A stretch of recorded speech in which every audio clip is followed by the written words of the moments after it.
Hey, this is Matt once again. Welcome back to another videos, another paid request. This is for PsychoHobo. Thank you so much for that, and for those interested in requesting any type of videos or topics, reactions, reviews, re-reviews, what have you. Feel free to send it either directly to my PayPal or join my Patreon. Both links are down below in the info box. And this is for a review of the film called The Endless from 2017. Now it's funny because when you send a request, people can at times send messages. And forgive me if I'm wrong, but the way he messaged seemed as if, yeah, I know you're not going to like the film, but I actually did like this film. One plus was I did not realize until in the middle, I'm like, wait a minute, this is a sequel to a film I did quite like. This is a sequel to Resolution, which was about 2012. Which I thought was a nice surprise of a movie. That was a film where these two characters, Mike and Chris, one is trying to cut down on drugs. One visits the other because the other has a history of drugs, and he's trying to help him go cold turkey. But then in the midst of it, they realize there's a lot of crazy shit going on in this area, and it culminates with this entity that loves stories. It loves taking people and mess with them to create its own stories. Call an entity, a godlike figure, however you want to put it. And I thought, wow, this is a very inventive story, like the way it's laid out.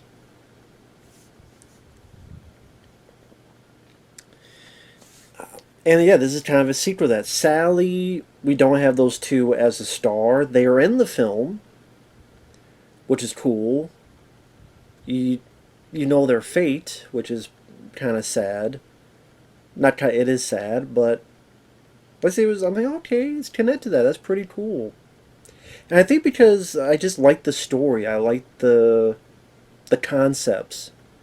Because the stars of this film are two brothers, Aaron and Justin, and I believe the people who play them are the writers and directors. So you have these two brothers that are living kind of a crappy life. They don't get a lot of girlfriends. They're working jobs they don't like. They can barely pay their bills. Aaron hates his life and he misses this camp that they used to go to as kids, while Justin got them out because he said, oh, they're a UFO death cult. It's better this way. So Aaron hates the life and he kind of wishes he could go back there, while Justin is very controlling, his way or no way. So one day they get this tape, and it's a tape of that camp. And Aaron says, oh, can we please go there even just one day? And ultimately Justin agrees, and they go there. Now, I'm not big on the whole desaturated look of the film. Kind of wish it wasn't the case. I wish it just filmed it normally. I actually think it would look like a better film. And I don't know why it needed to be the desaturated look. But when they get there, they see the camp. They see all these people. Seems like they haven't aged much. And pretty much they hang out and strange stuff starts happening. Now, I don't know how far to get in without getting the spoilers, but well, I mean, I guess since I saw Resolution, I kind of got what was going on here, and I guess I did spill the beans earlier.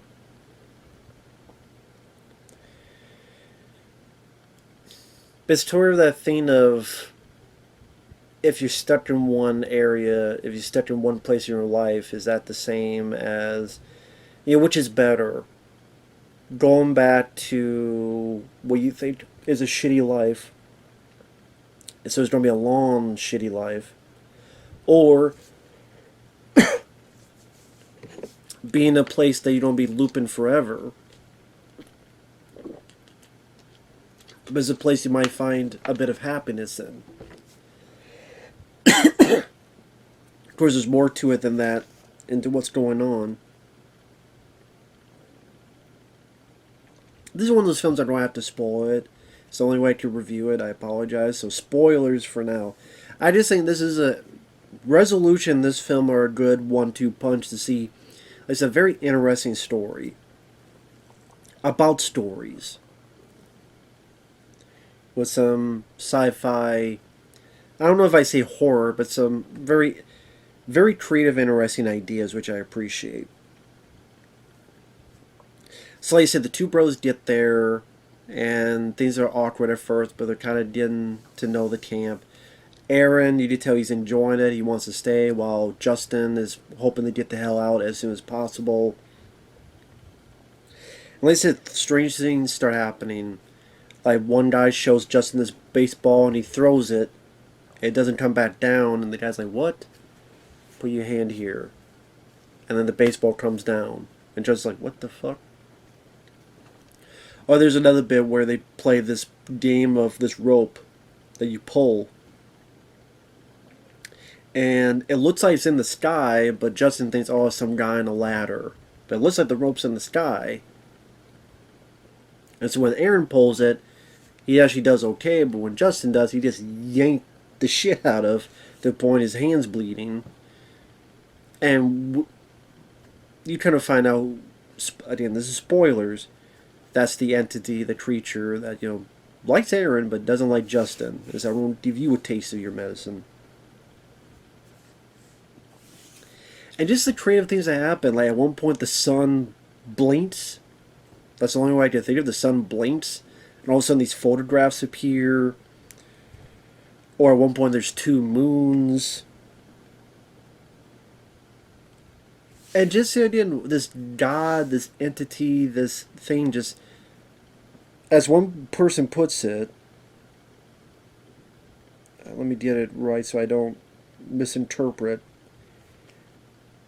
these looping times to repeat and tell these stories over and over again for that thing's amusement. It's like this thing has set up its own mini movies to enjoy, watch, somewhat manipulate over and over again. And once you're there, you can't escape it. And that's what we did in the resolution, the first film. And that's one thing that did bother me, because I did like those characters, Tris and Mike in Resolution, so to see where they're at is a bit disheartening. Even more so is that in that film, I think it was Mike, his wife was mentioned in that film. Kind of found out the wife had looked for him, and now she's stuck there. Because Justin comes up to this girl, and she's like, oh, my name is Jennifer. My husband Mike went up here, and I'm looking for him, but I just can't find him. I keep leaving these notes, and I keep getting woken up. And her kid is back home. So you have this woman who's trapped in this loop. And then later on, when he finds this Tris and Mike, he realizes that Mike is the same one whose wife is trapped, but he doesn't have the heart to tell him, to make him suffer psychologically on that. And apparently, because at the end of Resolution there was a question mark as to what happens. Well, now we get that answer where there's a bit where one of them found a tape and they played it, and we hear the ending of the first movie. But then we hear screaming and crunching, so you get the idea they were killed. So now they're stuck in this loop, and they try to find ways to escape. It seems like they still have the hope in, but it seems like they never will. I do like the line that Chris has, where he tells one of our lead guys, let me give you some advice, man. Don't ever give in. Not once. Don't bow down to it. Don't conform. When you get your chance, you run. You're running like your life depends on it, because it's gonna. I think that really gets into the psyche of one of our lead characters and helps him out at the end. That type of thinking. But part of me is like, come on, directors. I don't know if they'll ever see this, the writers, directors. You gotta make a third film and get Chris, Mike, Have them find Jennifer and get those three the fuck out of there. You gotta do it. Obviously, they're not going to, because I guess technically they're dead, but they're in this time loop, so. But then, I like the more ambiguous ending of Resolution, so I could come up with whatever ending I want. The fact that, and also, Chris and Mike in the first movie, I thought the acting was a bit better. That's one detriment I'll say with this film. Aaron and Justin are okay, but again, they're the writer-directors, and I do think they're better writer-directors than actors. I think they're okay acting, like they're fine. I didn't think they were awful, terrible. They're fine. But if I compare them to like Chris and Mike in the first movie and in Resolution, I think those characters were more interesting.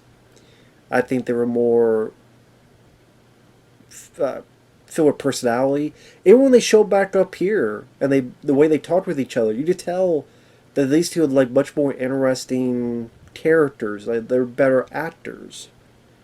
I kind of wish if this is a sequel, to show them what's going on in their escape. Like let's see their escape.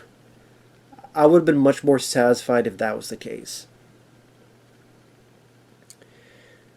Because Aaron, the brother that likes it there, the actor didn't do a bad job. I don't know how much I really cared about the character.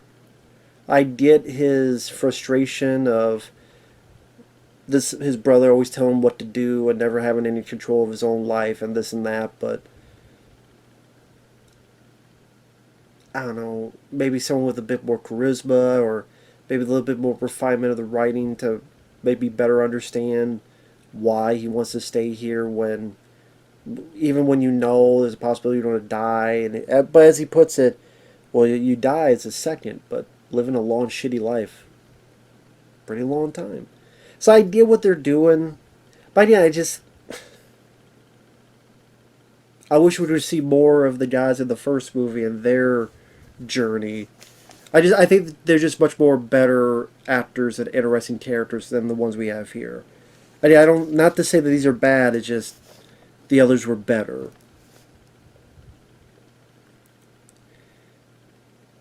I would say between the brothers, I like the Justin one more. Granted, he's a bit of a dick. You can tell he's a bit more controlling, but at the same time, Aaron definitely seems much more naive. Like, there's more fault given on his character as well, and to show that both of them need to change. It felt as if the only one that supposedly needed to change was Justin, the more controlling one. Okay, but I think that the plot was a bit more of Aaron needed to change his way of thinking as well, to understand a bit more what's going on. And it was like the two of them working together on that. I think that would have gelled a bit more with me. But like I said, what I liked about it is the story. I like the idea of like all these little sections of this one area has all these looping times, and it could be different. Like one of the brothers finds this looping time where it's like a matter of like 5 seconds, where the guy is like, as soon as he turns, boom, he gets shot or killed, and it just keeps repeating over and over again. And that's actually the Aaron that sees that. As soon as he sees that, he should be like, nope, I'm not going to stay here no matter what. The fact that he sees that and he still thinks and ponders maybe he should stay, that's why that brother, you're losing a bit of my interest and understanding guy. But he wasn't that bad of an actor, to be fair. It just, I don't know. But I like that one. There's this other guy who likes to walk and wander around, and there's a bit where he finds Justin and he's like, he wants a gun, and he's pretty much explaining what's going on and being pissed off at this entity, giving the middle finger. And there's this, I thought it was a funny bit where Justin finds the guy's Hun body, and then there's a guy there. Yeah, that was pretty painful when I did that. And just how surly and angry and pissed off he is. Just something about that made me laugh. I actually had fun with that character. But you also get a little bit of depth to the character where he'll say lines like, "Thing doesn't let me dream." That's the worst part. I can't dream. Like, it doesn't let me dream. And the idea, it makes you think, like, if you're in this time loop, you never would dream. I guess maybe, I guess, or at least for that guy, I guess even if he tries to sleep, it doesn't let him dream. And I guess if you go through stuff like that, you would go crazy too.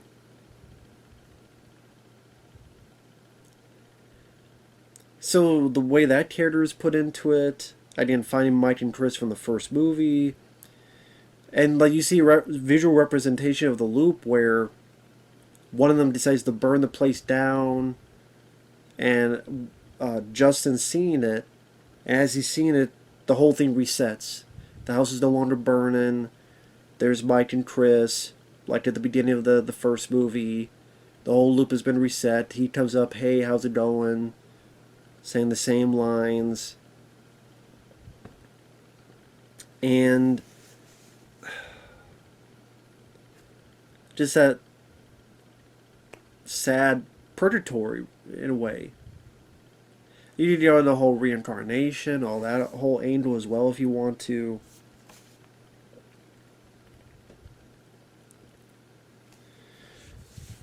And then you get to the finale where they have to figure out what to do, and at one point, okay, fine, if you want to stay, I'm not going to leave my brother, I feel guilty, I respect your decision. That's all really what the other brother wanted, was respect from his brother. They say, okay, let's go. It's like, listen, I know, listen, you're a fuck up, but I want to be a fuck up too. You know, well, I could be a fuck up too. We could be a fuck ups together. Now, on a nice note, they do escape. They do escape, and so there is a bit more of a positive ending compared to Resolution. But it's like, why couldn't that be with the Tears of Resolution? Why couldn't they have? Of course, the directors had to give themselves the happy ending. Can't give the other Tears a happy ending. That's why I wish there was a third film where Chris and Mike and the wife Jennifer, they find each other. I don't know, maybe find a way to somehow, some weird way to somehow kill the entity or stop the entity or defeat or something, man. That'd be nice. Trilogy go full circle, but I doubt that will ever happen, so. But like I said, I like the story, I like the concepts, I like some of the, what they did with the low budget, some of the visual representation of these time loops and what this,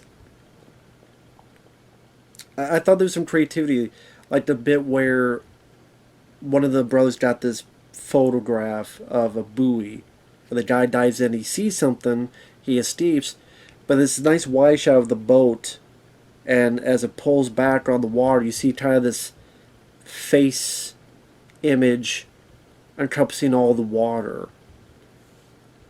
Like I said, stuff like that makes it a very interesting concepts and some creative direction for the low budget that they had. Again, don't like the desaturated look.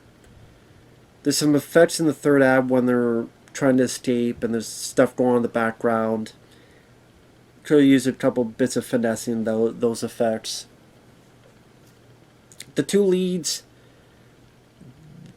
the acting is fine, but it's not fantastic. I do wish the characters in the first film had for me, a better satisfied resolution. Which I know is ironic because that was the title of the first film, but I say I like the story, I like the concepts, I like the world this encompasses. It's a very interesting concepts, interesting story. Like, it felt unique, it felt creative, it felt different, which I'm always asking for in movies. And it does have a happy ending with the two brothers, and that was nice to see this little arc. I would like to see a bit more arc on the Aaron character. You do see it on the Justin. He's going to be less controlling. But I think you could have used a bit on the Aaron character as well, because I don't think he's all 100% in the right as well. I think part of this is his fault too. But anyway. So I have issues and problems, but overall I did like the film. I do think it's an interesting movie. And you can watch it if you've never seen Resolution, but it's definitely interesting to see both of them back to back. So, but again, there's a part of me that wishes that that Resolution still had that ambiguous ending for me to figure out what happened to them on my own. But you did your answers here. So with that said, thanks for watching. We'll see you guys later. Bye bye.